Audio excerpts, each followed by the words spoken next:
بسم اللہ الرحمن الرحیم۔ السلام علیکم ناظرین، خلیفہ سوم حضرت سیدنا عثمان ابن عفان رضی اللہ تعالی عنہ کی شہادت کیسے ہوئی؟ کس بدبخت آدمی نے آپ رضی اللہ تعالی عنہ کو شہید کیا تھا؟ بلوائی کون تھے اور انہوں نے 40 دن تک حضرت عثمان ابن عفان رضی اللہ تعالی عنہ کے گھر کا محاصرہ کیوں کیے رکھا؟ حضرت عثمان ابن عفان رضی اللہ تعالی عنہ کے قاتلوں کا عبرتناک انجام کیا ہوا؟ یہی ہماری آج کی ویڈیو کا موضوع ہوگا، اور آج ہم آپ کو خلیفہ سوم حضرت عثمان غنی رضی اللہ تعالی عنہ کی شہادت کی مکمل داستان سنائیں گے۔ ناظرین، حضور نبی کریم رؤوف الرحیم صلی اللہ علیہ وآلہ وسلم کے وصال کے بعد خلافت کی ذمہ داری صحابہ کرام رضوان اللہ تعالی علیہم اجمعین نے سنبھالی۔ پھر جب فتوحات کا دروازہ کھلا تو اسلامی سلطنت عراق، ایران، شام، مصر اور فلسطین تک پھیل گئی۔ لاکھوں لوگ دائرہ اسلام میں داخل ہوئے۔ یہ نو مسلم اسلامی فتوحات میں برابر کے شریک تھے، اسی لیے یہ اکثر سوچتے تھے کہ مہاجرین، انصار اور قریش ان پر حکومت کر رہے ہیں اور انہیں حکومت میں کوئی حصہ نہیں ملتا۔ حضرت ابوبکر صدیق رضی اللہ تعالی عنہ کا دور خلافت مختصر تھا، اور حضرت عمر فاروق رضی اللہ تعالی عنہ کی جلالی طبیعت سے ہر کوئی ڈرتا تھا۔ اس لیے جب حضرت عثمان ابن عفان رضی اللہ تعالی عنہ کا دور خلافت آیا تو آپ کی فطری رحم دلی اور شرافت کی وجہ سے شرپسند لوگوں نے آپ پر تنقید کرنا شروع کر دی۔ ناظرین، ان حاسدین کا سردار عبداللہ ابن سبا تھا، جسے یہودیوں نے ایک سازش کے تحت مسلمانوں میں انتشار پیدا کرنے کے لیے تیار کیا تھا۔ عبداللہ ابن سبا نے حضرت عثمان ابن عفان رضی اللہ تعالی عنہ کے خلاف فتنہ کو ہوا دینے کے لیے خالد ابن ملجم، کنانہ بن بشیر اور سودان بن حمران جیسے لوگوں کو اپنے ساتھ شامل کر لیا، جو اس کے ایک اشارے پر ہر کام کرنے کے لیے تیار رہتے تھے۔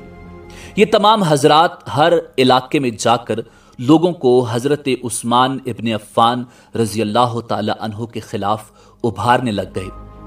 پھر یہ فتنہ اتنے عروج کو پہنچا کہ مصر سے 1000 آدمی بظاہر حج کے ارادے سے روانہ ہوئے، لیکن ان کا ارادہ حضرت عثمان غنی رضی اللہ تعالی عنہ کو معزول کروانا تھا۔ راستے میں کوفہ سے 1000 اور بصرہ سے 500 آدمی ان میں شامل ہو گئے اور مدینہ منورہ سے باہر پڑاؤ کر لیا۔ ناظرین، یہ شرپسند حضرت علی المرتضیٰ کرم اللہ وجہ الکریم، حضرت طلحہ اور حضرت زبیر رضی اللہ تعالی عنہم اجمعین میں سے کسی ایک کو خلیفہ مقرر کرنا چاہتے تھے۔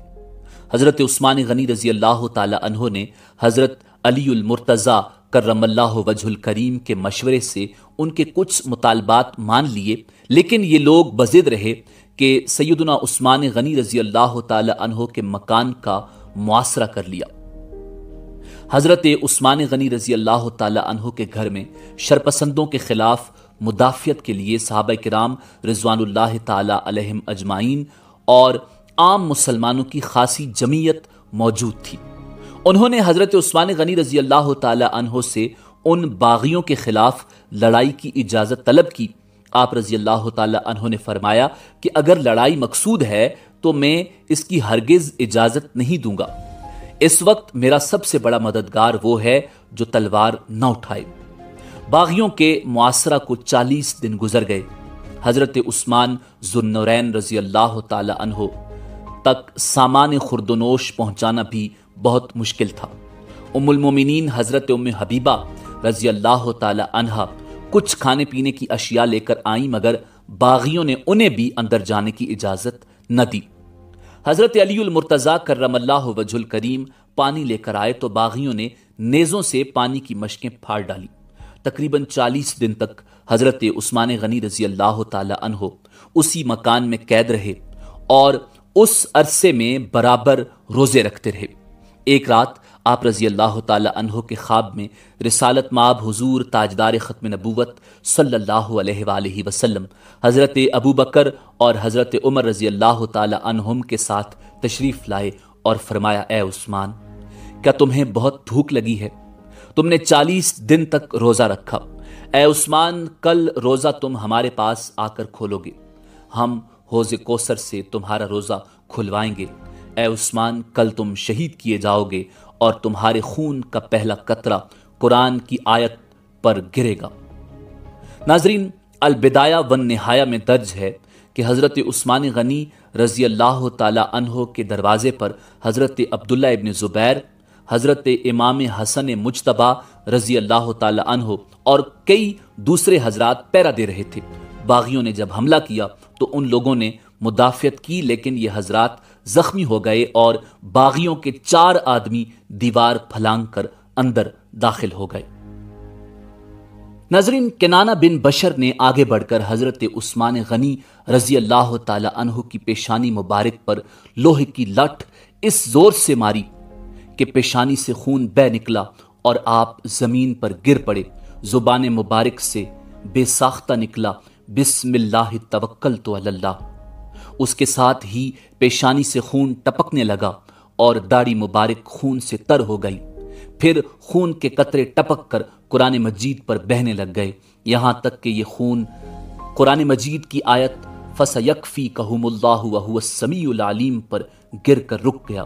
اس کے بعد سودان بن احمر نے تلوار کا وار کیا اور عمر بن الحمق نے سینے پر بیٹھ کر نیزے سے مسلسل کئی وار کیے۔ حضرت عثمان غنی رضی اللہ تعالی عنہ کی اہلیہ محترمہ نے تلوار کے وار کو روکنا چاہا تو ان کے ہاتھ کی 3 انگلیاں کٹ گئیں۔ اسی حالت میں حضرت عثمان غنی رضی اللہ تعالی عنہ کی روح مبارک قفس انصری سے پرواز کر گئی اور آپ خالق حقیقی سے جا ملے، درجہ شہادت پر فائز ہوئے۔ خلیفہ سوم حضرت عثمان ابن عفان ذو النورین رضی اللہ تعالی عنہ کی شہادت کا یہ المناک حادثہ جمعہ کے دن عصر اور مغرب کے درمیان 18 ذی الحج سن 35 ہجری کو 82 سال کی عمر میں پیش آیا۔ ناظرین، جب مسلمانوں کو حضرت عثمان غنی رضی اللہ تعالی عنہ کی شہادت کی خبر پہنچی تو پورے مدینے میں کوہرام مچ گیا۔ حضرت سعید بن زید رضی اللہ تعالی عنہ نے ارشاد فرمایا، لوگو، مجھے ڈر ہے کہ اس بدعمالی پر کوہ احد پھٹ جائے اور تم پر گر پڑے۔ حضرت انس بن مالک رضی اللہ تعالی عنہ نے فرمایا، حضرت عثمان غنی رضی اللہ تعالی عنہ جب تک زندہ تھے اللہ کی تلوار نیام میں تھی، ان کی شہادت کے بعد یہ تلوار نیام سے نکلے گی اور قیامت تک کھلی رہے گی۔ حضرت ابن عباس رضی اللہ تعالی عنہ نے ارشاد فرمایا، اگر حضرت عثمان ابن عفان کے خون کا مطالبہ بھی نہ کیا جاتا تو لوگوں پر آسمان سے پتھر برستے۔ شیر خدا حضرت علی کرم اللہ وجہ الکریم کو جیسے ہی شہادت عثمان کی خبر ملی تو آپ نے فرمایا، اے اللہ، میں تیرے حضور خون عثمان سے بریت کا اظہار کرتا ہوں۔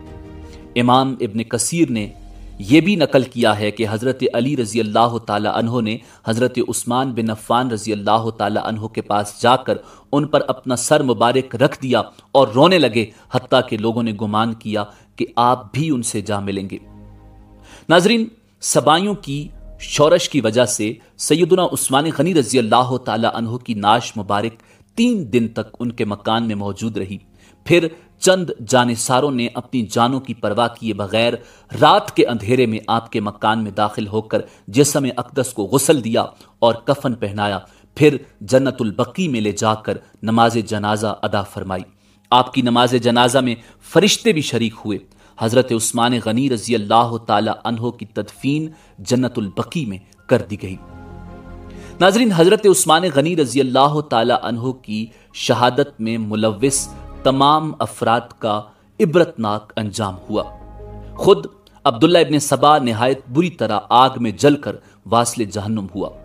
حضرت عثمان ذو النورین رضی اللہ تعالی عنہ پر تلوار چلانے والے سودان بن حمران کو آپ رضی اللہ تعالی عنہ کے ایک غلام نے قتل کیا۔